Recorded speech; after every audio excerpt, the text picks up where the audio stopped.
Cycling was part of my life from a very young age.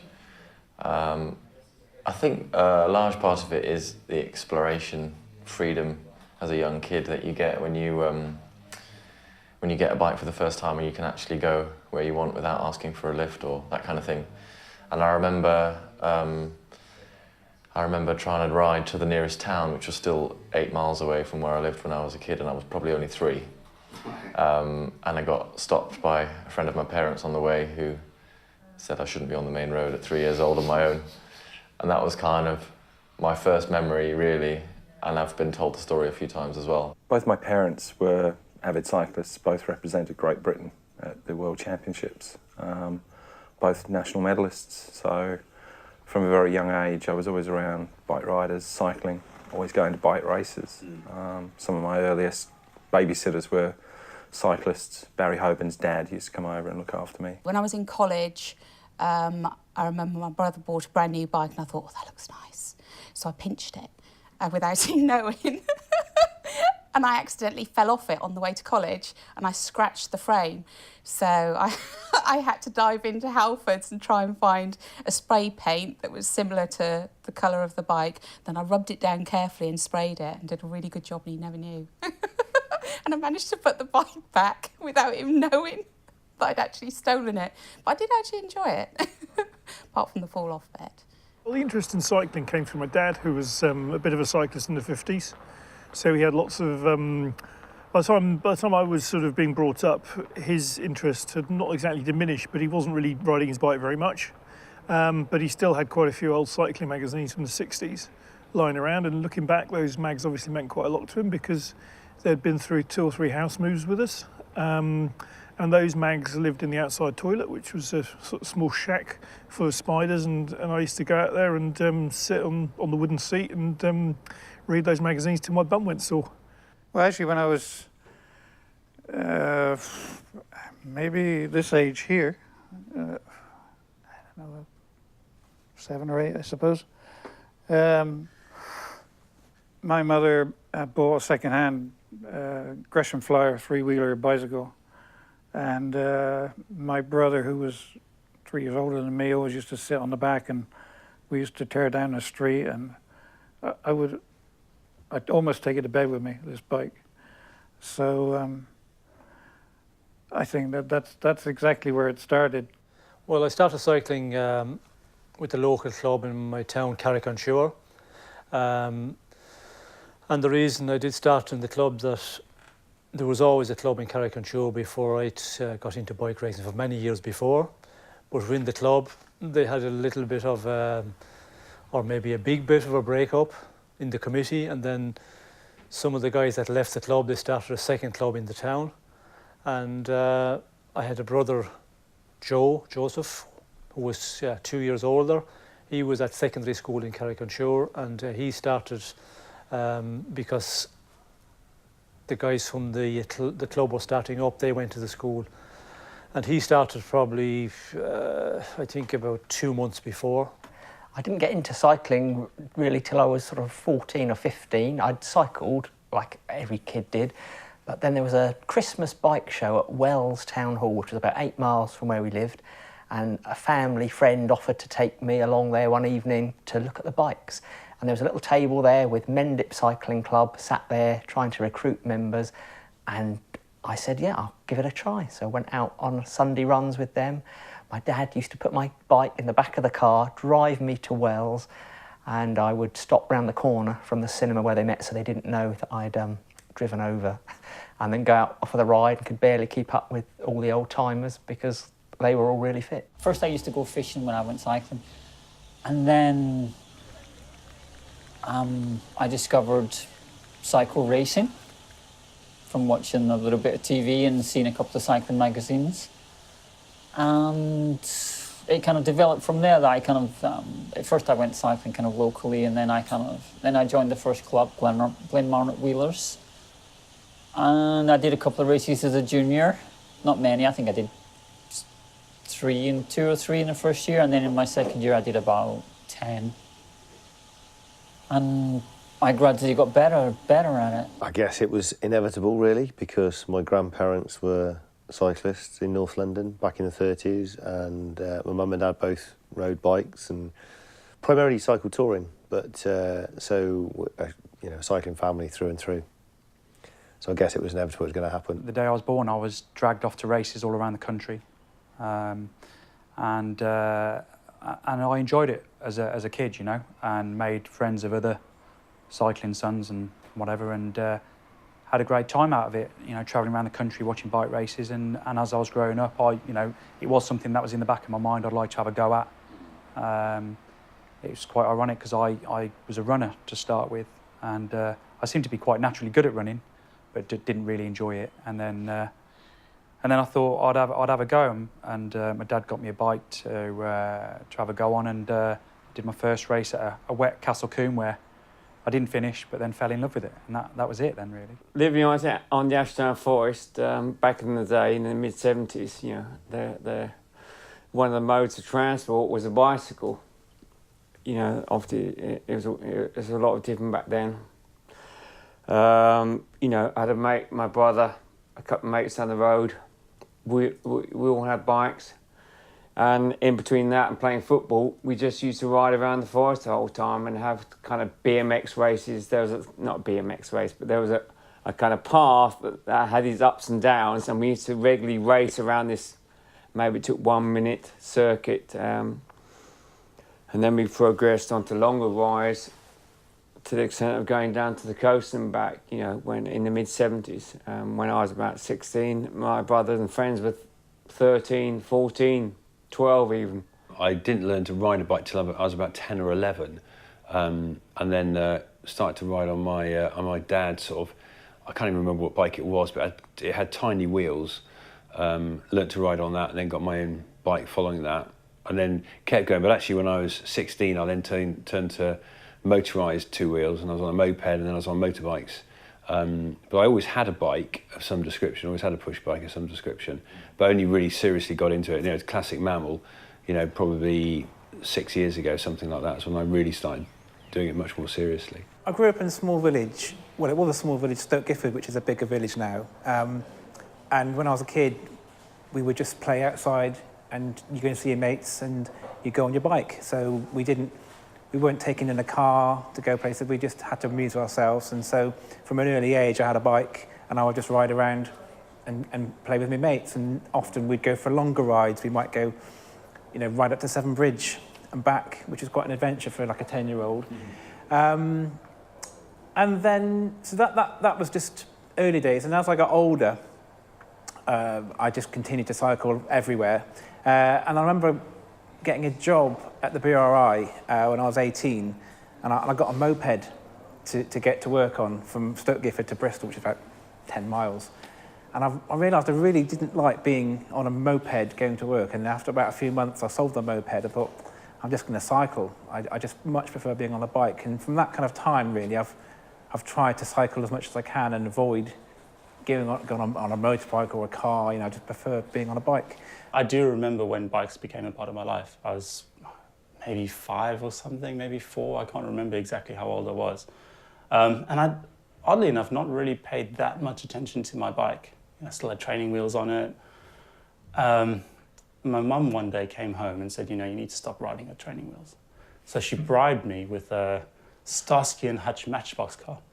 And She said, if you ride without these training wheels, you can get this Starsky and Hutch car. And I was crazy about cars. Car was the first word I ever said. Cars are just everything to me. So I went to the garage, grabbed my dad's tools, took the training wheels off, rode up and down the driveway, said, did you see that? Can I have the car?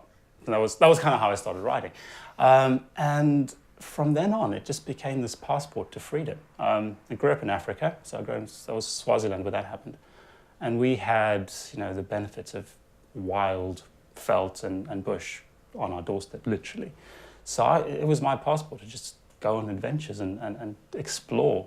I got into cycling through when I was a real young kid, really, BMXing. It's kind of what we did in the backyards. I grew up in Yorkshire, in Wakefield, and we had back lanes, classic Victorian terraces. And it was a case of, what do we do? And we used to play out. And when I discovered that I could ride on my BMX and discover and go further places, that's what I used to do. And me and my mates used to build ramps in the backyard, and that led on to big adventures. Probably what we thought was a massive adventure would be a bike ride of three miles down to the common and building ramps there, and then that sort of progressed to riding further afield. And then these were the days when you'd be out at 7 o'clock in the morning and your mother would be shouting you in at 7 o'clock at night. So I suppose I spent hours and hours out on my BMX. I mean, I started coming to Romford Skate Park when it first opened on one of those cheap little plastic skateboards, back in like 1978. And then all of a sudden I discovered BMX. I was living in Essex, went down my local bike shop, and all of a sudden saw these mongoose bikes. I was like, wow, these like really like colourful, like yellow tough wheels and all this kind of stuff. And I was just like, wow, I want a piece of this, And then I started riding here about 1981, and then by about 1983, for want of a better word, I was pretty handy. It's never not been bikes. I don't really, remember a time where I haven't been riding bikes, to be honest. Through, just getting my first ever rally budgie for Christmas, aged 3. Just always had a bike and been riding. And I think just from kicking around with my brother and friends in our street to sort of taking it to the next level sort of came from actually swimming. I hate swimming, but my dad used to take us Sunday mornings, and the local BMX track was next to the swimming pool, and that was far more interesting. Got into racing and just went from there, really. Probably about 3 years or so ago now. I've always trained circuit training, running, that kind of stuff. But a friend of mine, his dad used to ride when he was kind of a lot younger, in his 20s and stuff. All the old school kind of vintage 1960s bikes and stuff like that. He's always had them hanging over his walls and things. And he inherited a bike, kind of had a go on it, and the next thing I know, I bought my first ever road bike, and that was it. Kind of went from there. There's another aspect of training as well. So it's not just going out pounding the road for hours, and then in running shoes it was get on a bike, go further out, more freedom, more speed. Well, my grandparents had a bicycle shop in Yarmouth. It started in 1920, and that my father then took that over, I think, after the war, and up until must have been about 1970, then the shop got sold. But I've always been in or around bikes, since I was born, really. I had a friend who I used to skateboard with, and he sort of got tired of skateboarding and decided he was going to build a bicycle, and I'd never heard anyone actually build a bicycle. I just assumed you bought one from a shop, and they just lived in sheds, and that was the end of it, and you rode them and then you put them away again. But he seemed to think the bicycle was a lot more complex and more exciting than that. And I went to visit him one day, and he took me to visit a friend of his who had a racing bicycle that he said I should go and look at. And we went around to his house, and he duly took us to his garage and took it down from the wall. That was the first time I'd ever seen a bike hung on pegs on a wall, normally they're next to the lawnmower or something. And it was resting a sheet. And he pulled the sheet off, and there was this John Perks racing bike with Campag throughout. If I remember, I found a bicycle on the local common which needed rebuilding. It had a Sturmey Archer 3-speed hub, drop handlebars, and obviously some kind of old roadster. But I rescued it, took it home, and got it going. And I think at the same time, my dad, who was working, we were living in Orpington, and he was working up in Victoria, and he disliked the commute immensely. So he, first of all, bought a motorcycle to do the commute on, and then at some point, a bicycle turned up. He'd obviously ordered a bike from Young's in Lewisham, and decided to start cycling to work. And he was very unfit at the time. This was, early 70s. Cycling wasn't remotely fashionable. But he started cycling from Orpington to Victoria every day on this bike. I went out for a ride on my sister's bike, and actually got a bike of my own at the time. And I went over what we call a local common. And I actually saw what turned out to be a bike race. I didn't know what it was at the time, but I found it very exciting. I mean, I was only about 12, 13 years of age, so it would be in the early 60s. And I sat on the corner for ages because there were arrows there waiting to see if he came again, and he never did. And I went home and I sat down and had my lunch, and my mum said, I said to my mum what I'd seen. I said, I'm going to have a go at that one day. I'd mentally prepared myself to turn in professional in 73. For the last 2 or 3 years, I had no money. It was really hard.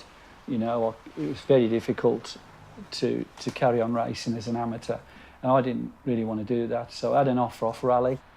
Rally were developing a Euro squad, so we'd be riding sometimes in the UK, sometimes abroad, and so I decided to turn pro for Rally. The first club we joined was called Velo Club Rand, and I don't remember a great deal about it. I remember going as a kid to a lot of the AGMs and things like that and being absolutely bored to death, as you would. But yeah, it was. I think the colours were black and white, if I remember rightly, almost like the old Skick jerseys of yesteryear. As I grew older, grew out of various bikes, I got a Mongoose Expert. So that was kind of, when I got that bike, it was ET, and started getting BMX magazines that were imported, and just started learning more about it. But beyond that, there was no real racing scene where I lived, so I didn't get into any of that. And from then, for a long time, cycling really was just a way of kind of getting out and getting fresh air and adventure and freedom. Those rides, it's the freedom. Those early club runs, you'd go out, I had no idea where I was going. I was reliant on, hopefully, these adults to bring me back home to the town that I knew that I could get home from. And it was that camaraderie, the stopping at a cafe and going to see new places, that was always an adventure. But there was always the element of fear of, would I be able to get back home? Because, it was early days and they would wait for you, but as we all know, that's always the biggest fear, being dropped. I won about 24 races, a couple of time trials. I have a record time trial around Henbury, which was super fast. And I rode a lot of Star Trophy races and some international stuff. I rode the International Cycle Sports 3-Day with Phil Edwards and Graham Moore, and there was only 3 of us in the team. And I think they won. I took the points, and they won a stage each and got first and second. So that was kind of a big deal. But so whilst I won races, they were like Chippenham Festival. I beat some big names. I beat Phil Edwards in a race. In my second year professional, I went to the Tour of France, and I managed to win a stage in my first Tour of France. Won a stage to Poitiers, got into a breakaway. It was about 6 or 8 riders in the end, and won in the sprint. That was, I think, a big achievement, and a bit of a big dream come true, because in your first year you can win a number of races, smaller races, but then when you go to the Tour of France, of course, it's another big step, it's another bigger challenge again. And going with a team with Martins, of course, it was the same thing where you had to be working for him because he was the guy who was going for stage wins, he was going for green jersey. In the beginning, he was going to try and take the yellow jersey in the beginning, of course. And just to get an opportunity to get into a break when you win a stage. And, that's, I suppose at that point then, you're thinking, well, if I can win a stage in the Tour of France in my second year professional, I can go on and probably win a lot more stages in the Tour of France, and probably the green jersey is a thing you start thinking about as well. I knew the area well because I lived there. I lived there with Paul Sherwin for a couple of years, and Dad got to Lauriston in that area, so I'd done a fair bit of training there. I knew I was good, in good shape. I'd come off a couple of wins. I won a stage in Middle Libre. I'd had the yellow jersey in the Pyrenees. I was really coming up into the world scene type thing. So, in fact, as a time trialist, I did have a little bit of help because there was a stronger tailwind for the first rider, but I was really on good form that day. And, I knew the area, as I said, so it's a question of just getting my finger out and going for it. I knew I told the mechanic to put a 54 ring on, so I felt good. And it was in a way back to my old time trialing days because my dad used to make sure I had the best possible equipment, and they used to motivate me. Chance is quite slim because the best riders have yet to come in, but hopefully maybe a top 10 placing, that would be quite good for me, I think. In those kind of stages, there wouldn't be any kind of team talk before about all the other guys looking after me to go to the bottom of Tourmalet and then go on the break and that kind of thing. You'd have to kind of play it by ear and see how the race developed, and then decide when you were going to make your move and who was in that move and how you went from there.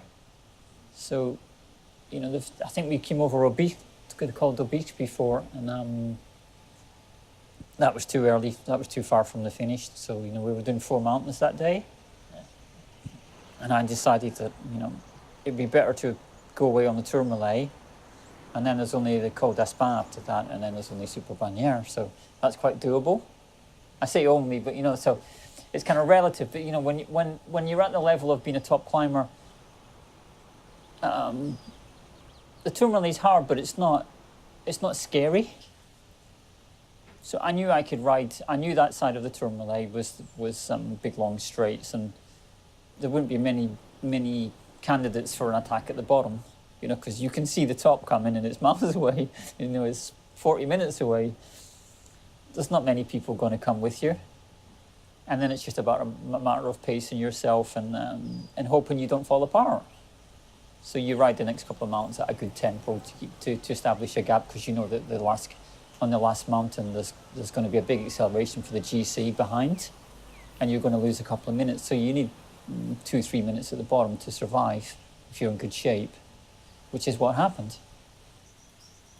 So there's no big plan. The Directeur Sportif would have been expecting me to target those stages and to be in the front. So when he hears from the race radio that I'm in the front with Motte and Delgado, that's a situation he expects me to be in, and he expects that if I go to the finish with those guys, that I will beat them in the sprint. My first race with Coors Light ADR was in Florida. There was a 2-day in Florida where there was a little prologue time trial, a road race and a criterium. So I'd raced there, did quite well, got second in the time trial, I think 5th or 6th in the criterium. So, reasonably well, knew I had good form. And then flew back to Belgium and got told that I'd been selected for Paris-Nice, which I had mixed feelings about. I was really chuffed that I'd made the selection, but I was quite nervous, as you can imagine. It's a major event, and I wouldn't say I was lacking road miles, but this links in with the step up from amateur to professional at the time, was the distance and the intensity at distance. was phenomenally different. You could ride, you know, an amateur stage race and ride up to 100 mile, no problem. But all of a sudden, the stages go from 100 mile to 140 mile. And that 40 mile extra really, really takes its toll, particularly when you're only sort of 19, 20, coming from a track background.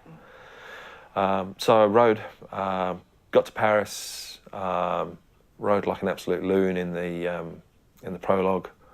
I was leading it with about 3K to go, absolutely flying, and fluffed a gear change on a little cobbled climb. It wasn't even that cobbled, it was just a rough road, and ended up 17th. So, lessons learned. But I do remember my DS going absolutely mad in the car behind because he'd realised that I was on a flyer, being told afterwards, yeah, you know, you were up there, mate. You were going for it. I was like, ooh. So that sort of gave me confidence, which in turn was chopped away after the first stage, because I could not believe how hard they raced and for how long. Michel Bartoli, who was also an Italian who won Tour of Flanders, stages of the Tour, was a real flamboyant kind of Italian, raced in a very charismatic way, and it was quite nice to race against him in the Tour of Britain in 2005. And I thought about it while I was in the line next to him, and we were all, you know, suffering at 50 k's an hour. I thought I might go up and say, hey, you got me into cycling. I had a picture of you on my wall when I was a kid. I had an opportunity to ride for an Italian team, Amor Vita, which came about from Harry Lodge, who was running that at the time. He was obviously a great bike rider himself. It was great to be given that opportunity, and a number of English lads were given that opportunity.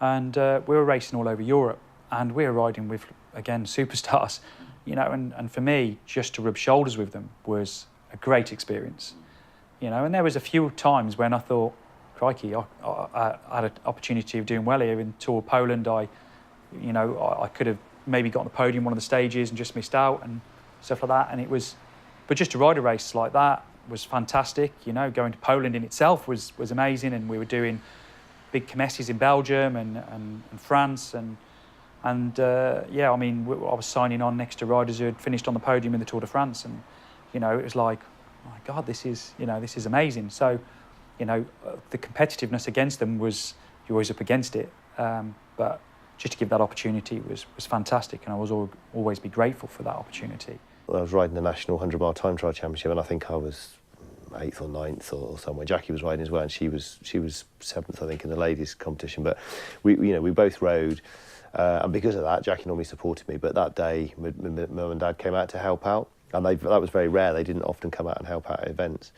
And I remember my dad talking to me at the end. It was in South Wales, and I remember him sort of, I said something whilst I was racing about how lovely the views were. And for someone who didn't race much, I remember him sort of giving me a telling off in a jovial fashion, just saying, you know, you shouldn't be looking at the views, you should be getting on with the racing, sort of thing. But at the same time, I remember him saying afterwards how pleased he was that I was enjoying the bike ride still. I always remember doing the Tour of Surrey, a 2-day race, and Andy Cook really taking me under his wing. And again, you're still always learning the sort of racecraft, because you can either win with brawn or tactics, and my only chance of winning was probably tactics.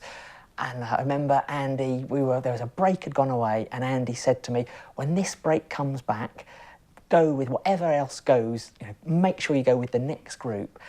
And I thought, well, why don't you do that? If, you know, but obviously perhaps you haven't got the physical ability, and so when that break come back, I went with everything else that went, got in the break, 4 riders, that was the sort of stage race winning break that went away. And again, I was amazed. I thought, gosh, Andy, you knew what to do. Hino, I just liked, you know, Hino was my childhood hero. The environment in which he began was pretty much the same environment that I mucked about in when I was in Normandy. It's exactly the same thing. When you float into the village, you know, as bike riders, all in your small battered cars, you know, 2 or 3 of you in a car with bikes on the roof, you know, you find a bar somewhere, you get given some really ropey numbers, you change in the car, you all go and piss in a gateway. There's like 10 of you pissing in a gateway. It's like you can do it because you're bike riders, you park your car what you want because you're bike riders, you know, you whiz through this, you shut down this whole village, and it's the biggest thing that's happened there all year. You know, you whiz through that village, you know, 10 times. You try not to fall off. You know, it's the same thing. It's the same as what, you know, he rode as a third category, you know, which is what I did, you know. And it was pretty much the same environment. I mean, because I was there about 11 years after he was racing as an amateur, and it hadn't changed very much at all. I went down on the 1st of January.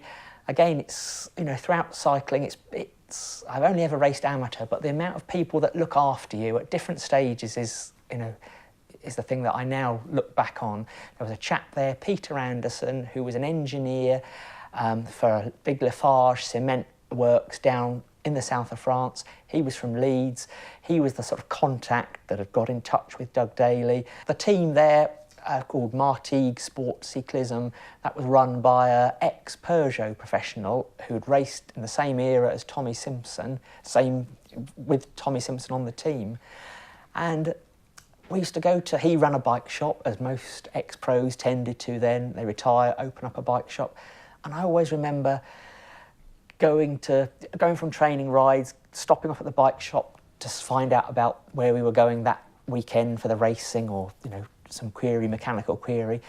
And I used to see this chap stood there in his overalls in the back of this shop and thinking how, you know, what he had achieved, much better than anything any of us had ever achieved. And we were living this wonderful, you know, life, riding along the Mediterranean, spending all day in bed.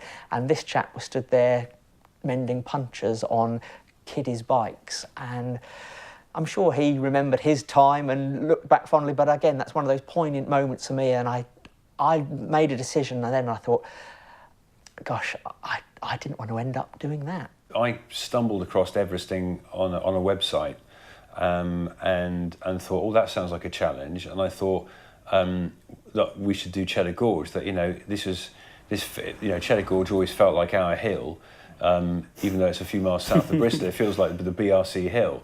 And I thought, you know, we should do this. And I had designs to do it in March of 2015. But then somebody from Bristol South did the Everesting of Cheddar Gorge in November, so we then pushed it back to May. But originally, it was going to be myself and Adam Maslin, and Troy was training for his end-to-end.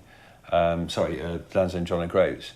And so originally you said that you were going to come along, maybe do 10 or 20 reps. I thought maybe half. Yeah. And kind of geared up for the whole thing essentially. And as soon as we kind of got going, I stayed. Yeah. So got the bug and saw it out to the end. Yeah. Yeah, which was brilliant, and it was. You know, I really do think that if I'd been on my own, I wouldn't have completed it. Especially when you have boy races doing donuts in the middle of the road at midnight, and it's freezing cold and it's dark, and you're kind of knackered anyway, and you've got to kind of dodge mental traffic at the same time. I don't think it was a physical challenge, it was a mental challenge. It was definitely more mental than physical, you know, 100%. If we'd had to have done another 10 or 20 reps, physically I think we could have done it. But mentally it was, when you're tired, mentally trying to concentrate on those descents was tough. So, I mean, what was such a shame about Adam is that you could just see the light just coming over the top of the Mendlips, couldn't you? Yeah, you could see the sunrise starting. Even it might have even been as early as sort of 4 o'clock. You could just start to see it getting very slightly lighter, and we were all there going, "Oh yeah, daylight, fantastic daylight." But he still bailed at 6. But as soon as it became light again, it was kind of easy. Like a new lease of life, wasn't it? It was like, oh wow, the sun. Yeah, the second wind. It's like waking up from a nightmare almost. Yeah. A lot of the races in France, they had what they call the mafia, and they'd be, you know, organised, and it was almost decided who was going to win and who was going to come second and who was going to come third. And that was for a lot of the sort of town centre races. But then there were races that you perhaps really wanted to do well in. And in my second team in Limoges, they organised a series of races that were really important to the club. And one was in the home village that I was living in, and I was desperate to do well in this race. And there were 2 Limoges teams. It's like Bristol City and Rovers, the 2 grudge cycling teams. And one of these races, there was 3 of the rival team going up the road, and we didn't have anybody in that group, and I knew I had to get across to that break, and so I killed myself to get into that group. But then, of course, there's 3 of the rival team and 1 of me. That meant I could sit on and not do any work at all, much to their annoyance. There was one other rider in that break, so there was 5 of us, and we were getting near to the finish, and it was finishing in the hometown. And they came up to me, a rider came up to me and said, right, you're going to come 5th. And I said, no. And so he went back and spoke to the other riders, and we're still going, sort of, they're going through and off, and I'm sat on the back. And he came back and said, well, you can come 4th. I said, nope. And I could see what was going on. And they're chatting amongst themselves, OK, you can come 3rd. And I said, no, forget it. You know, I just ignored them. And so they realised they'd got a bit of a problem because the race wasn't going to go to their plan. I attacked on my own, went out in front, and I looked back over my shoulder, and I started rocking from side to side, pretending that I was giving it full gas, but I wasn't. And they thought, he's blowing his brains out here, just falling into our hands. I let them catch me with about 300 yards to go at the foot of this steep climb, and they thought, perfect. But I wasn't tired, and then I just went bang and won that race. Recently in the Worlds, it was the World Championships in Manchester. So it's the World Masters track champs. So last year I competed and we were quite successful and I managed to achieve the bronze in the team pursuit. And this year I was back up there doing the team pursuit, individual pursuit, the points and the scratch race. And it was in the points race qualifiers where, again, the same happened again. And this was in the qualifying race. And 2 riders collided in front of me, right in the corner, taking me out. And the 2 riders that went out, I mean, one of the guys' helmets was split in 2. It was quite a horrific crash. I managed to gather my thoughts, sat on the Côte d'Azur, and it was just a blur. All the noise, you can't hear anything. You just focus on, am I okay? Yeah, I had some cuts and grazes. My head had gone into the guy's chainring in front of me. So, and people were recalling, my God, your head's hit his chainring, and I've got a little scar there. Everything was ripped, but I knew I was okay. I knew I could ride. So I could hear throughout all the chaos and the dull in my head, get on your bike, you need to qualify. So the race had been neutralised, and that was all I could think. I got on my bike, the mechanic checks your bike to see if it's okay. It seemed okay. I got on the bike and used the adrenaline at that point. There was 15 laps to go, and it was a points race qualifier. You had to score points or finish within the top 8 or top 9. And there was a British guy ahead, and I saw him, so I attacked using the adrenaline, and I managed to get away and stay away for 8 laps and just got swallowed on the line, which meant I finished in a high enough place to qualify for that evening's race. So, yeah, I think I kind of had visions of, I'll do what Viviani did. Yeah, he got back up, didn't he? He got back up, and so I felt like I'd done a bit of that. But yeah, it's a bit crazy at times. ADR were very good in that sense. You know, they sort of just gave me free rein for the 5-6 weeks that I needed to train for the Worlds. They sent Willie de Boscher, famous 6-day rider, as my DS for the Worlds. I think I saw him once. So yeah, they really did just leave me alone. But yeah, it worked out perfectly, absolutely perfectly. I don't think it couldn't have gone any better because I got the gold medal. So do remember, you know, at the time, thinking, you know, is this the stepping stone? Is this going to be my year? And again, just getting to the velodrome, doing efforts, and feeling the legs and feeling the lungs, and just thinking, whoever's going to beat me is going to know they've been in a race this year. And I'd never had that sort of confidence before. I wasn't a particularly confident rider or a confident person at all. But there was just a real fire when I got to Lyon. I just knew it. The track was bumpy, it was sluggish, it was everything that I'd done training-wise, because the roads around Leicester, where we used to train, were sluggish, hard, sluggish roads, and doing all those efforts and the 5K pursuits behind the motorbike and all that, everything was geared towards it. I do remember the final, probably 2 laps, where I made the conscious effort. I remember seeing my father at the side of the track, giving me information, and looking across, seeing where Woodsy was, pushing myself back in the seat and just literally kicking.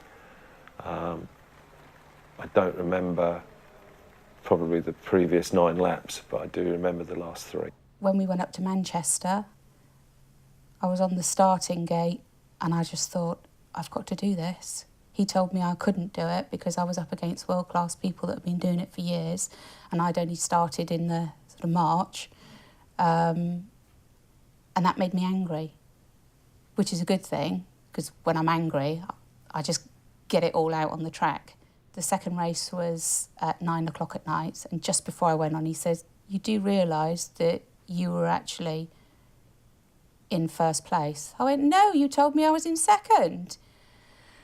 So he said, I did that so that you wouldn't get big-headed.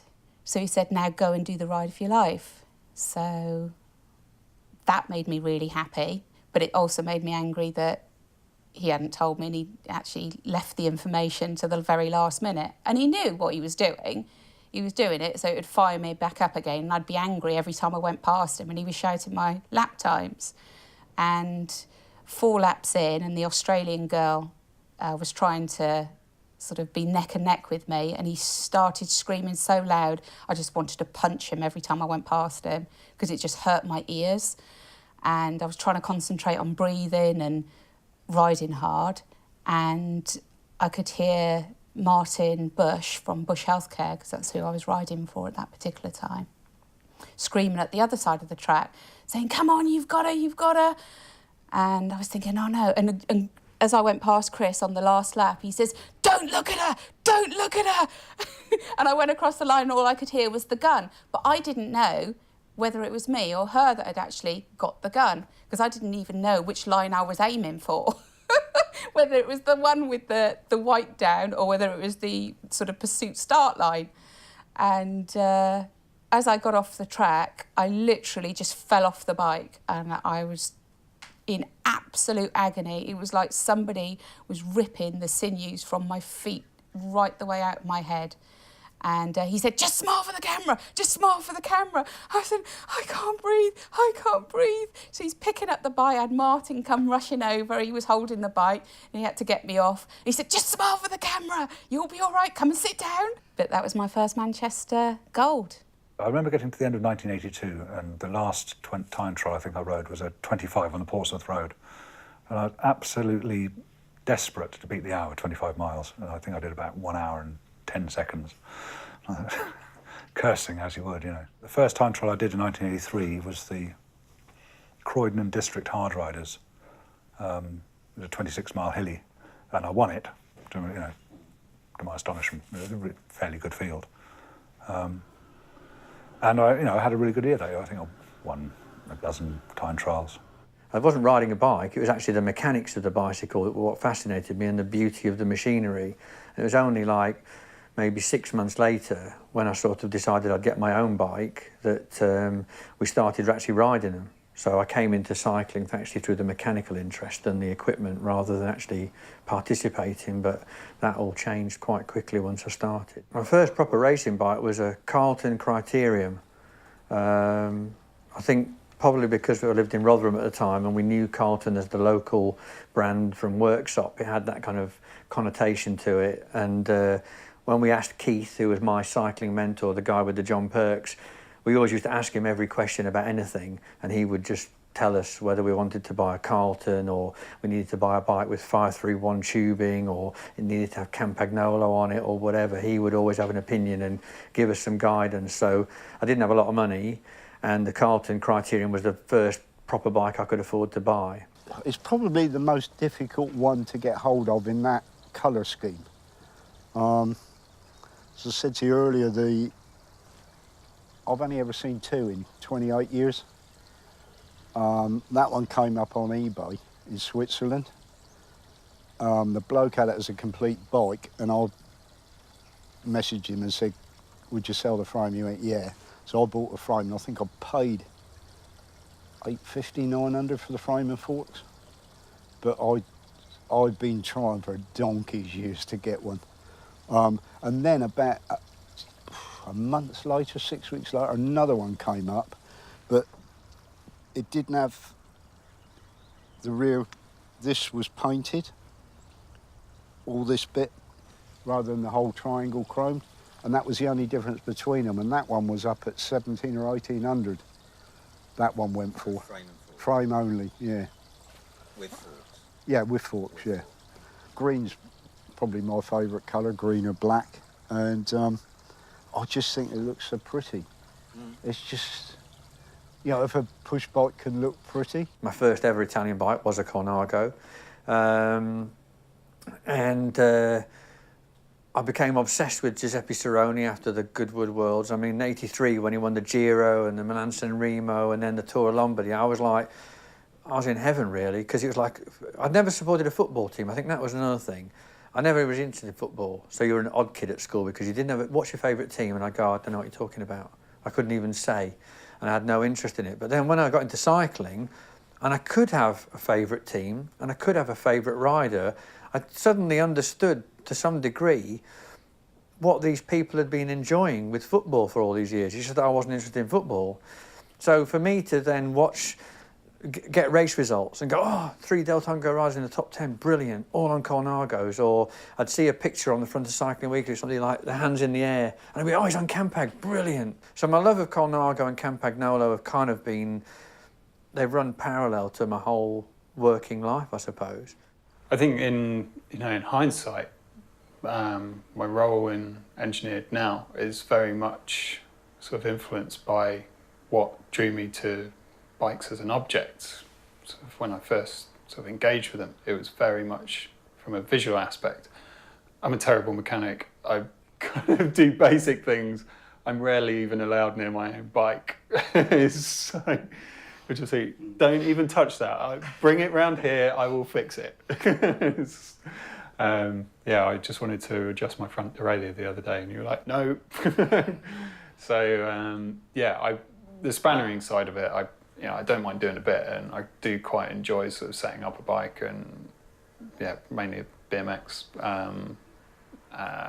But yeah, it was very much a visual connection for me. I clearly remember my first ever British Champs. I went to sort of 1987 Derby Greyhound Stadium, and you see all the pro teams like rocking up, and you've got the Cyclecraft guys and the Powerlight guys, and just these really distinct individual identities that flowed through their kit to what was going on the bikes, the paint on the bikes, and how the graphics were applied, and how the riders were turning themselves out. I think I was really influenced by that factory look quite early on, and yeah, it was something I always wanted to be a part of as a racer, but yeah, never quite made the grade. But yeah, certainly visually it had a big influence on me.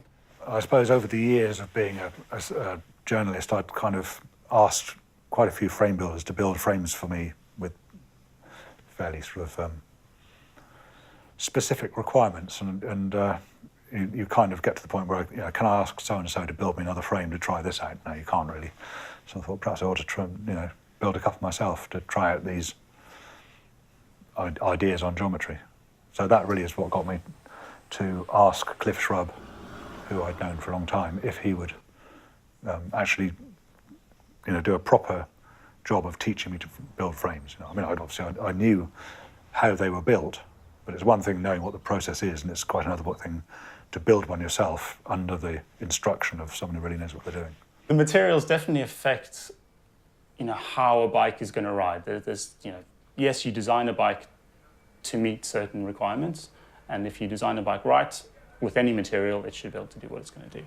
But yeah, there are certain things. So steel has certain properties, which has got good stiffness, great strength, but weight isn't great. So you end up with a frame that, just to get to a sensible weight, is going to have smaller tubes, which then tend to be a little bit more flexible. With aluminium, you have relatively, comparatively poor fatigue life and very poor stiffness. So you end up making a frame with really big tubes, which ends up being relatively stiff. So there are these generalizations. I bumped into Cliff, I think it must have been in January, and in Banstead High Street, fun enough. And I'd had this idea of sort of brewing for a while that I wanted to do it. So I bumped into him, and asked him if he would do it. And he was reluctant at first because I think he'd only ever taught one other person to build frames, and it hadn't been a particularly enjoyable experience for him. But anyway, I talked him around, and he said, well, it'll have to wait until March or April because it's simply too cold. Because he was still building a few frames in a lock-up garage behind his flat in Wallington. So yeah, so I went round. He bought a tube set. He ordered a tube set and all the fittings and stuff, and we literally sat down and he took me through the process over a period of 6 weeks, I think. With carbon, you essentially design the material that you're going to build a bike from. So rather than actually saying, okay, well, these are the tubes that I can buy from the catalogue or that are available, you say, well, okay, I want something to be stiff in this direction, to be this size, to weigh this much, and you can actually design the characteristics of that frame. So carbon is a very interesting material, but from practicality, how practical is it to build small volumes and bespoke bikes from? That's maybe a little bit more difficult. I didn't really sort of think anything of it at the time, you know. I just kind of like just doing my thing, you know, and it just all of a sudden I became this sort of like BMX sort of superstar, you know what I mean? Like, you know, and I had my own bike, like, you know, sponsorship up to my ear holes. You know, went out to the States, you know, I went to like Tahiti twice, went to Hawaii twice. You know, I had a right old time of it. But, you know, those days are gone, and I can't really ride anymore, because especially after fracturing my neck, which is a shame. I was always lucky to have English-speaking guys around me, like Alan Piper, Bob Miller, Degos Lawson in the same team. You know, Malcolm Elliott, Martin Early. Again, Dakota, you know, when I went to 7-Eleven, and obviously, yeah, shared rooms with those guys. There's lots of fun time, you know, or light-hearted moments during the race, after the race, before the race, which make, you know, the day pass better. But that's something that doesn't really happen in this day and age, because, you know, cycling is so, you know, you've always got to stay together, you've always got to be doing this. That's how it is these days. And often I ask the guys, so, what's the gossip in the bunch today then, you know? And I say, yeah, hang on, they probably didn't have much chance to say anything. You know, no one pretty much talks to them. They have no chance. Whereas back in the day, it was like, you know, hang around the back, have a chat, have a laugh, blah, blah, blah, you know, for hours. And then obviously the stage were much longer. Like that stage from Nantes to Bordeaux, 10 hours. You know, what can you do for 10 hours? Roll along 35k an hour average, chat all day long. I can't ride hard anymore. My heart won't allow me to ride hard anymore. But I'd like us to just ride and enjoy his company and enjoy doing some of those things. Like Grant said, I spent a huge part of my life battering myself through the road. I never had class, not like Malcolm Elliott and Sid Bowes. I didn't have class like those guys. I used to have to really batter myself, and eventually it's took its toll on me. And so now, you know, I would like to ride something with Grant, like one of the really big sports. Let's say the Etape. You know, I wouldn't mind riding that with Grant, riding it, not racing. I don't want to ride like that anymore because I can't, and I don't want to. I just want to ride my bike and enjoy turning the pedals over. And I've always said that of all the people I've ridden with, the person I enjoy riding my bike most with is Grant. I suffer from depression and bipolar, which has been something that's happened all the way through my career. And yeah, it happened, and I've just had 6 months off the bike now, completely, which is no good for anything really. If only I'd just kept riding my bike just a little bit rather than just this whole black and white. It's almost a, you know, you do or you don't do sort of thing. There is no grey area. It's all or nothing. It was like that with winemaking. You know, I wanted to be the best winemaker. It was like that with the journalism. I wanted to be the best journalist. It's the same with cycling. I wanted to be the best cyclist. So it's finding a happy medium. And the biggest problem is, you know, recognising the signs when the depression kicks in, particularly the depression, because the elation and the mania you get with the bipolar, you can use that to fantastic good, particularly in a sport. You know, you just train yourself into the ground. It's absolutely brilliant that way. You know, you think nothing of going and doing 100 k's a day for 2 months, but the depression, when you curl up in a ball in your room for 6 weeks on end, that's where, you know, nothing works. When I used to ride back in the day, I come home, you know, I wouldn't bother warming down or anything. The warm down would be the ride back from the station, you know. I mean, that's what I used to do. And nowadays, it's like, okay, yeah, you know, I might take, you know, if you ride a bit and then, you know, you might feel it, but if you ride every damn day, like I do, then it shouldn't, you know, you shouldn't really feel it that much, you know. So it's because you do it every day. That's part of what I, you know, what I do and what I'm all about. It's not fucking, they're one of these part-timers who, it's fair weather riders who just, oh yeah, just get my bike out. Oh, it's fashionable. Oh, look, oh, you know. I might oh yeah, I might have a little pedal down the park. You are very dedicated, Deanie. I'll give it to you for that, man. You know? You are very dedicated. Cycling is such a huge part of my life and has changed my life. And I can't imagine if I didn't go along to that Christmas bike show at Wells Town Hall, you know, probably 30 years ago now, I think my life would have been completely different. And you never know where you're going to end up, but cycling, it's just the outdoors. I think it's the outdoors that I loved, and in your own thoughts. You can go out on your bike for hours, and sometimes you'll even have a mile or two where you think, oh gosh, I was so absorbed in my thoughts. You know, it's like jumping a wake. You know, you think, where am I now?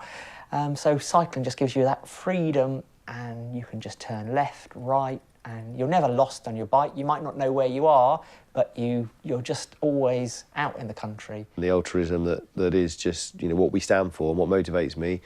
And I know for a fact that, you know, I'm never going to be a millionaire, but I don't want to be. There's far more rewards, and the rewards are genuinely, absolutely genuinely, watching people smile when they cross a line on the end of a sportive, or they enjoy a week's camp, or whatever it is that we've done. It might even be something like teaching kids to cycle. When we do bike ability training as well. So, you know, it is the whole facet, and just seeing people have a great time. Tuesday nights is the same. When they go out of the gate, just a big smile on people's faces, and that's you know, as long as I can put a bottle of wine on the table at the end of the week, I'm happy. But bottom line is, it's just making sure people get something from cycling and learn something and enjoy it. It's a big transition at the moment, and it's been very hard to let go. And I don't know, there's part of me thinking I've gone on a little bit longer than I should have done. You know, it's hard to let go when you've been in the sport for so long. I think most bike riders find it hard to let go because it's a great sport to be part of, and I still enjoy the competitiveness. So, you know, I've still been having a bit of a play, but, you know, for the amount of time I can spend on the bike, you know, training, I can't warrant racing at certainly any serious level. You know, I'm not at the age to do it anymore. Work commitments, family commitments, all sorts really. So, yeah, I mean, I see now that I'll be doing less and less. And really, you know, I'm fortunate enough that, well, it started that I got made redundant from working for a retail company after 18 years. And then I was fortunate that only a handful of weeks later, I got a job working for British Cycling. When I won Tour of Lombardy, of course, from that point then, you know, I realised the confidence that when you win a big one, a big classic, a monument, then you get the confidence to say, well, if I can win one, I can win more. And Di Garibaldi always behind me as well. So yeah, there was the classics were the things that he was saying. Yeah, you can win Paris-Roubaix, you can win, you know, Liège-Bastogne-Liège, you can win Paris-Nice, you can, you know, and you can possibly win the Tour of France. And he did preach to me for many years. Yeah, you can win the Tour of France. And I did try a challenge. You know, I was in there challenging for the general classification, the Tour, for many years, and, you know, finished in the top, finished fourth and finished fifth, and finished, you know, in the top 10 a number of times. Of course, then when I went, in the meantime, I was winning classics, and did win a number of classics, and then the Tour of Spain became a very important one because I was riding with Cass, and the Tour of Spain was the most important race for them, and of course Daniel Garibaldi, yes, and we focused on the Tour of Spain, for a number of years, and eventually won it. The thing about climbing mountains is it's a lonely existence. Even if you're in a group, it's still lonely because it hurts. You're not there sitting. It's not time for talking. Nobody's talking. So you're going up them. It's not like riding along in a flat where you can ride 50k an hour and you can still talk. You can sit and you're drafting at the back and you're talking. Okay, the guy in the front who's doing 50k an hour for everybody, he's not talking because he's flat out. But 40, 50 places back, you're all kind of half pedaling, talking. But riding up a mountain at 20k an hour, nobody's thinking of talking. So it's that kind of lonely existence, and my character kind of got used to being alone, because to do all the things that I needed to do going up through the different kind of ranks and different levels, you were alone when you stepped into that. So so I'd leave Britain and I'd be alone. I'd go to France. I'd make a few friends, and then I'd leave them behind. They'd stay at amateur level, and I'd move to the pros, and I'd see them maybe once or twice in a year, and you'd still talk to them. But you'd moved on, so you kind of got used to having to rely on yourself. And although it's not an excuse, the only person you could really rely on was yourself. So and that came across. There'd be days where you weren't a good person, but then I never pretended to be. I was a pro bike rider. There's nothing, it's competitive. I met a girl on a cycling training camp. I was doing mountain biking at the time, and I got really into mountain biking. I started racing, and that ended up leading me down to Bristol, and so over 20 years ago now, and where I continued my mountain biking and discovered a real culture around cycling. That was happening, and through my friends, and a real good sort of link, and that's kind of led on to the last 20 years of racing and competing in numerous events. Basically, I always say if it's got two wheels, I'll race. And I've done a whole range of things, from track racing, mountain bike, BMX, dual slalom, triathlon. I've done up to Ironman distances, and I've kind of been hooked. And cycling it's become more of than just a hobby or interest. It's become a kind of way of life for me, and a lot of my friends, and even my wife now, it really is something that we centre our life around, our activities around cycling. Sean Kelly, without doubt, is just an incredible rider. To see someone on the cobbles of Paris-Roubaix, and then in the mountains and the Tour, in the green jersey, just unbelievable. Although they raced at the same era, Sean Kelly and Laurent Fignon almost seemed to me, from different eras, because Kelly was that, what we consider old school, and that just hard man, just beyond imagination hard. When everyone else was perhaps sitting at home looking, it's raining, I would only imagine that he was out training, and that's how it was. He just could take anything. Laurent Fignon was probably a bit more delicate, I would imagine. You get that impression, but had pure talent to win the Tour at such a young age. When I signed with Di Garibaldi, of course, they had the team presentation in Belgium, and I went over. It would have been in January, and going to that, and then meeting Martens, and meeting him, he was in the same room, and we didn't really talk to him, because when it's the team launch, and he was world champion at the time, and there was a lot of other big names there, like Michel Pollentier, Marc de Meer, Joachim Agostino. So there was a lot of big names in professional cycling, and I was there with the new guys. But yeah, seeing Martens there, and being in the same room with him, and then getting on the podium and doing the full team photograph, all of that was real special, and I suppose frightening is the word as well. My immediate are the hard men of the classics, because that's what I like to do. I like to race when I was a rider, and Sean Kelly is certainly one of them. He used to live in Vilvoorde, which is on the outskirts of Brussels, when he could have probably lived anywhere. and you know, the weather predominantly is pretty foul, you know, and he was obviously winner of paved, Flanders, and just as hard as nails, never complained, never got ill, always rode, you know, aggressively. So that hard man, you know, kind of aspect is something I always liked. The obvious favourite for position and the whole kind of aesthetics of it would be Roger de Vlaeminck in a Brooklyn jersey on a Geos blue bike. I mean, that doesn't, you don't get any better than that. There's something about that whole image with the 90 degree, the hands on the hoods and the 90-degree bend on his arms, and the whole kind of aesthetics of it was just fabulous. And I was lucky enough to race with de Vlaeminck and see that in action, which is just crazy. Martin's a race against an awful lot as an amateur. Moser I only came across infrequently. The Italians seem to take a different path to the Olympic road race to the other countries. But yeah, I mean, I happen to know, and I take great pride in it, that Martins has huge respect for me. I take great pride in that because he, to me, is one of the greatest riders ever lived. Kelly was the funniest. There was a, well, I didn't exactly witness it myself, but it's a fact.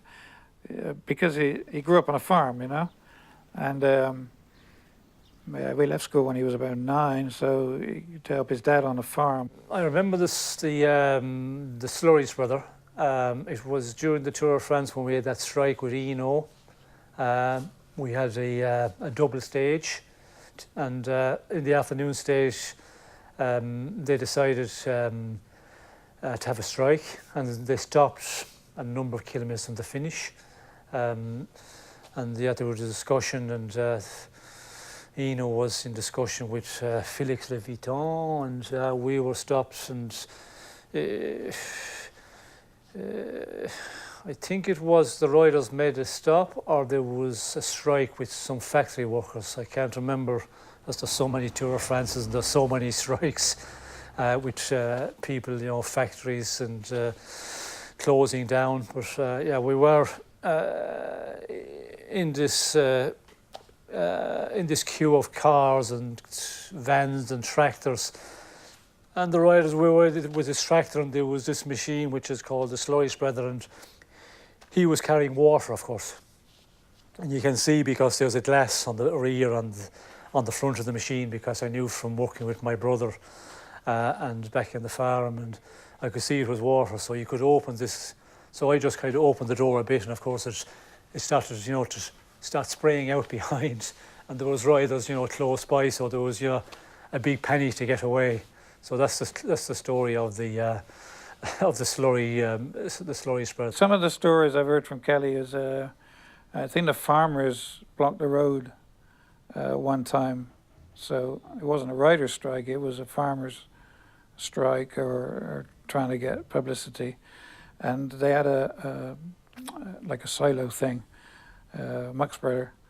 And of course Kelly, growing up on a farm, he knew how it worked. So once they were about to leave, Kelly was at the front, and he opens the back of the silo, and all the muck starts coming out, and all the rest of the riders are still back there. That's pretty funny.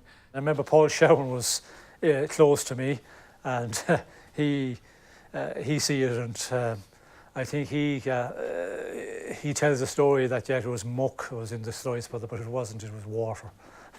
People don't really see him as being that funny, but he's a pretty funny guy. And he used to, another one, a favourite of his was to drag a Coke can on the floor when he's riding, and it sounds like there's a crash. And the ones with the Coke can, that's something, yeah, when you go to the feed station, you get a can of Coke. It's still the same today. We see the riders getting the can of Coke in the warm conditions. It's something you're looking forward for many kilometres before you get there. And when you drink the Coke, you can just rub it on the ground. When you're riding along in the peloton back in the day, you haven't got that opportunity. You can't do that no more, because now they go through the feed station at 40 or 50 or kilometres per hour, and there's no such thing as just riding along at a slow pace. So that was something, lots of riders used to do. Before you know, the Europeans would say, oh, you know, Britain produces some decent riders now and again. But now they say, oh, they've got decent riders. It's not now and again. It's, you know, there are decent riders all the time now. Yeah. Whereas before it was kind of the odd individual here and there. I don't think of myself as a pioneer. I think I arrived at that kind of change from that kind of old school British kind of curiosity. You know, oh, you've got a British rider, that's quite curious, that kind of, you know, that kind of intrigue. Whereas to English speakers came along and they performed at a high level, so they were taken seriously. So I'd say you're kind of at the forefront of that you were taken seriously. Not, you weren't there just because you were British to kind of fill some kind of quota. You know, you were there because you could do it. The whole Bradley winning the Tour thing, you know, I don't think anyone possibly believed Bradley could win the Tour before 2009 when he suddenly popped up and came fourth, you know. Obviously that was Sky's ambition from when they started the team. I don't think they, you know, thought that would be possible with Bradley, but you know, showed that it could be done, and that whole, you know, the whole process, that 3 years with Bradley was kind of up and down, you know, had its highs, had its lows, culminating in that 2012 year, not only for him, but for the whole team, you know. And the more, at the time, you're just so caught up in it, you know, and you're kind of going from race to race, and Bradley's doing this, Bradley's doing that, and the other guys are doing this, you know. Then when you look back, you think, shit, yeah, he was on it that year, you know. He did everything possible to make sure he was right for that race. You would never have dreamed that cycling would be the sport that it's become in the UK, even as short time as 15 years ago. You would never have believed that. Obviously, the lottery funding was very key to it. But also, what was key to it was a lot of good riders coming together at the same time, being supported by some good people, Brailsford, Shane Sutton, people like that, the coaches behind it, because you know, there's been a lot of intelligent thought put into how it's developed.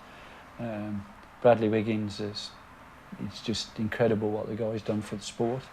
In my eyes, probably it could be very contentious what I'm saying now. I think he's the greatest bike rider who's ever lived. Bradley Wiggins, to go from being able to win a 4,000 metre World Pursuit Championship to winning the Tour de France. To me, as a cyclist, not talking as a tour rider, not comparing him with Chris Froome, I'm saying as a bike rider, that guy, to me, is the greatest bike rider who's ever lived. And so when you consider that we've got that guy in the UK, we would never have dreamed of that 15 or 20 years ago. And behind that, we've got some other phenomenal riders, Geraint Thomas, Peter Knopf, Mark Cavendish. And these guys have put the sport into the headlines, and people have wanted to do it like people wanted to be David Beckham. Now I believe there are probably just as many people want to be Mark Cavendish and Chris Froome and Bradley Wiggins as want to be David Beckham. I would say we're one of the bigger fish, but in this country, the good thing that's been happening in the last couple of years is there are other good teams and there are other professional teams. And I say professional in the way they operate, not just that they pay their riders. And I think this year is probably one of the most balanced years with 4 very strong teams, whereas in the past there's maybe been 1 or 2. But everybody's really stepped up. Cycling, you know, is offering an opportunity for people to be rewarded for their success, you know, financially and commercially. And there are sponsors, you know, in the industry who want to make sure they've got the right riders and the right personnel to deliver the value for their budget. So it's a good place. Cycling now is Clevedon Cycling Club, and I don't go out as much as I'd like to, but when I do, I go out. I was club captain for a couple of years. Back in the days before Bradley Wiggins won the Tour, and we used to have these little series of what we call the Captain's Challenge events, just to try and get people all out on their bikes on the same Sunday. And this is of a time when club runs would be 5 or 6, 7 riders. Now, since Bradley Wiggins, Chris Froome, cycling has exploded in this country, and there's now perhaps 3 groups that go out from Clevedon because, you know, to be a manageable size on the road. I'm no longer involved as club captain. Someone else has taken that role, but I like to go out and it doesn't matter. You turn up on any Sunday and you just slip back into the easy, the easy ways, chatting. The influx of new cyclists, inverted commas, is brilliant because it's brought money into the sport and when I say the sport, the pastime as well. So there's far more people doing it, and that's, you know, training people, so many facets, you know, holidays, cycling equipment. I mean, everything's just come on leaps and bounds. You only got to go to the cycle show. So cycling has changed hugely, I feel. But as I said, we need to just make sure we, what's the right word? I don't control is the wrong word to use, but it's almost, we need to control by monitoring the progress, if that makes sense, in terms of the step forward, as I said earlier, about the traditional value. So it's that subtle balance of going forwards, making change where it's necessary and good change, but someone has to oversee that, and hopefully it's someone who's sort of got the best traditional values at heart. And again, I'm not talking about taking the old-fashioned ways along just for the sake of it. I'm only taking them along if they're necessary for the change process. There was a point when, you know, there wasn't much money about in the sport, so it was difficult for us to break into, you know, us being a nation where we're competitive against all these other countries. And I think you're probably looking back at someone like Chris Boardman, who probably helped to start breaking that mould. And I think he was somebody who did it almost on his own to a certain extent, and he was our first true hero to a certain, to really get there and start performing on that level, and he had the yellow jersey and all this sort of stuff. And I think once he started to come in, it started helping, and people started to acknowledge us as a sporting nation, and we started probably getting a bit more drip feeding of money. And then, like my dad said, you start getting people like David Brailsford and Shane Sutton coming in to start look at that side of it, and then it just chips away, and you can start developing these programs of sending riders like Bradley Wiggins and Mark Cavendish on programs and sending them to Europe and developing them as riders. And then it starts to roll and roll and roll. And now we're in a great position because once it's rolling, it's now keeping it rolling. And that's what's important now, is keeping that momentum going. And I think we're doing it really well, but we need all the same right people to keep that going. And I think that's key. It's pretty clear that 2 things have happened. One is that funding has come along, which was never there before. And it came along just at the point where, you know, if you hadn't had Chris Boardman and Jason Queally winning Olympic golds, it might have been very different. But it was what those 2 showed was that in the case of Boardman, with his work with Peter Keane, you know, you get an innovative coach and a properly talented rider who's prepared to do what it takes, can achieve the gold medal. And then I think with Jason Queally, I'm pretty sure he's one of the first guys to really properly benefit from the Manchester Velodrome. You know, in the sense that he had somewhere, I mean, I may be completely wrong on that, but, you know, once you've got that infrastructure built, that, I think the building of the Manchester Velodrome was probably the beginning of the route to success where we are now. You can't just implant this sport. It's the one thing. It's something that British cycling show. People tried to implant cycling into this country. Mike Barrett tried it in the 70s, late 70s, when he ran the race at Eastway in the Tour of Britain. Alan Rushton tried it more successfully, but ultimately, long term, it didn't work. You know, they tried running a World Cup race, which it was a lovely race, and it got big crowds, but it didn't have the organic interest that it would have now. So there's got to be an organic interest in it, and that basically comes from having, you know, riders who are right up there, who people can relate to, star names that will bring the public out. And you know, I think the other thing is that the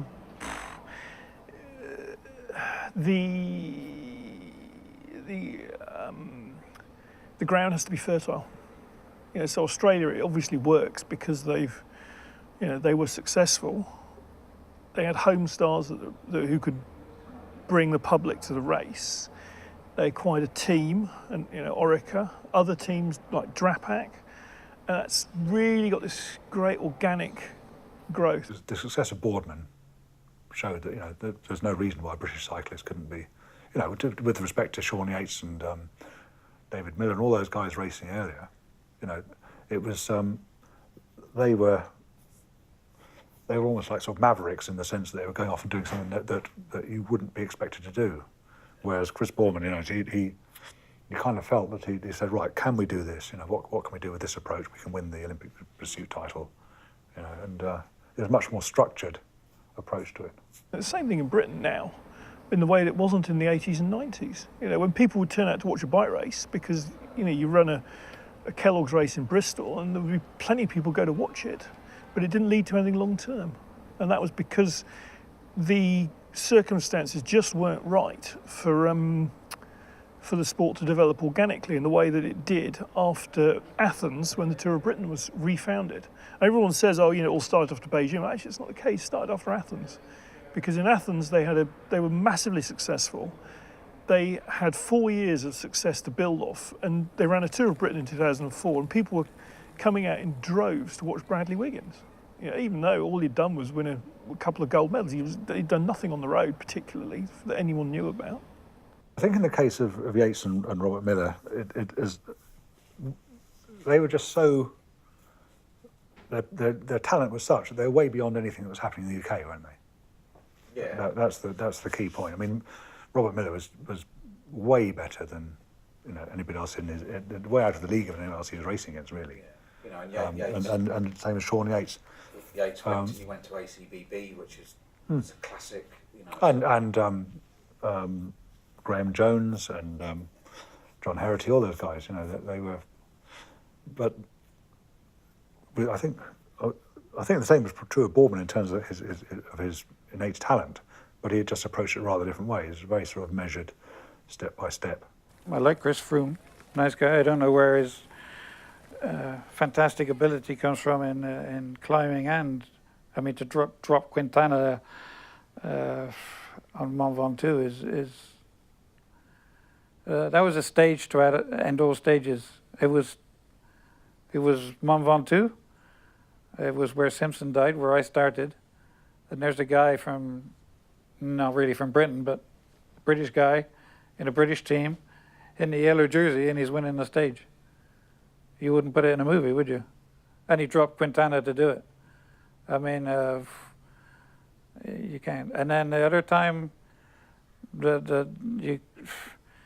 I've had better times, but as a Briton, there was Wiggins in yellow and Cavendish in the rainbow jersey going around the Champs-Élysées together. And Wiggins wins the Tour and Cavendish wins the stage. I mean, you couldn't put that in a movie, could you? It's like, you know, I mean, it would be better for me if it was Sean Kelly, maybe. But you know, as a Briton, I think that's incredible. You wouldn't dream it. And you know, when I first went to, in a way, to me it's almost like a different race than the one I went to when I was 20 or 30 years old. You know, the concept of British guys doing so well it's still alien to me. It's become fashionable, you know, for the you know, company director to go and throw 15 grand at a Pinarello with electronic gears and go out Sunday mornings in some Lycra, ride it 5 miles to the cafe with his mates and come back again. But, you know, if you talk to anybody that spent any time in Italy, the old guys, the doctors and all the old guys have been doing that for the last 50 years. They go out on a Sunday morning, you know, cafe run, and all these guys creep out the woodwork with the latest Canagos, you know, whatever it is, and, you know, things are just dripping money. And what's been happening, I can't speak for fun, I only know what my mates have told me about Italy, is, you know, it's now happening in this country, isn't it? It's simply because of British cycling, of Sky, of the unbelievable success they've had at the Olympics on the track. You know, that is what's generated. I mean, you only got to ride around the island there. Every man and his dog's out on a push bike.